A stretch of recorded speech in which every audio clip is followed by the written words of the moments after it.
Bienvenue dans ce calendrier de l'Avent version manga, jour numéro 2.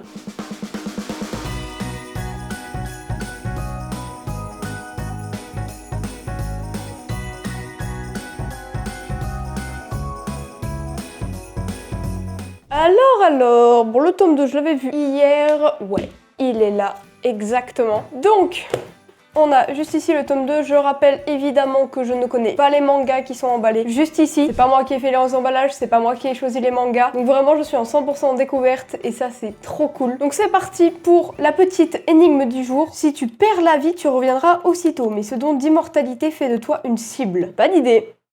Là j'avoue j'ai pas d'idée. Je rappelle que ça peut être des mangas que j'avais déjà dans ma mangatech ou alors totalement des nouvelles séries. Et j'avoue que là par rapport à ce que j'ai dans ma mangatech, j'ai pas d'idée. Bah écoutez, je propose qu'on l'ouvre parce que là j'ai aucune idée vraiment de ce que ça peut être. Je sais pas du tout, j'en ai aucune idée. Donc c'est parti, on va l'ouvrir et on va découvrir ça ensemble.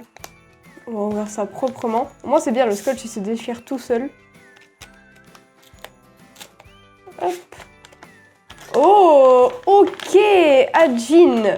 Ok, donc ça c'est un tome que j'avais déjà dans ma collection, j'ai même le tome 2, mais j'avoue que je ne les ai jamais lus encore. Alors que pourtant ça commence à dater, hein. Ça fait au moins 1 ou 2 ans si c'est pas plus que je les ai dans ma collection, mais je ne les ai jamais lus. Ok, bah c'est cool, je suis contente, je vais enfin pouvoir découvrir la série. Les dessins ont l'air sympas, franchement ça a l'air sympa, mais ça a l'air un peu spécial aussi. Donc c'est une série qui est éditée chez Glénat et elle est finie en 17 volumes. Bon bah écoutez, on va se lire ce petit tome d'Ajin et je vous dirai mon avis à la fin. Le premier immortel fit apparition sur un champ de bataille en Afrique. D'autres suivirent bientôt aux 4 coins de la planète. Ces êtres d'un genre nouveau à la vie éternelle furent appelés Ajin. 17 ans plus tard, au Japon, un lycéen meurt sous les yeux de ses camarades. Revenu à la vie, il n'a qu'une alternative, prendre la fuite. Sa tête est désormais mésapprise et la population entière est à ses trousses.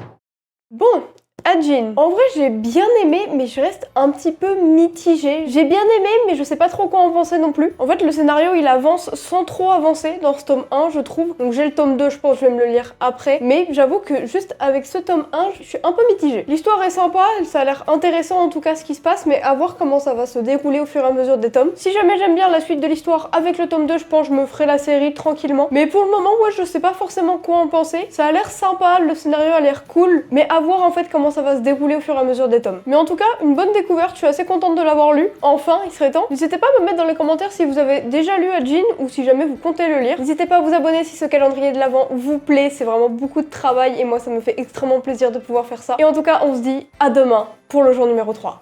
Ciao!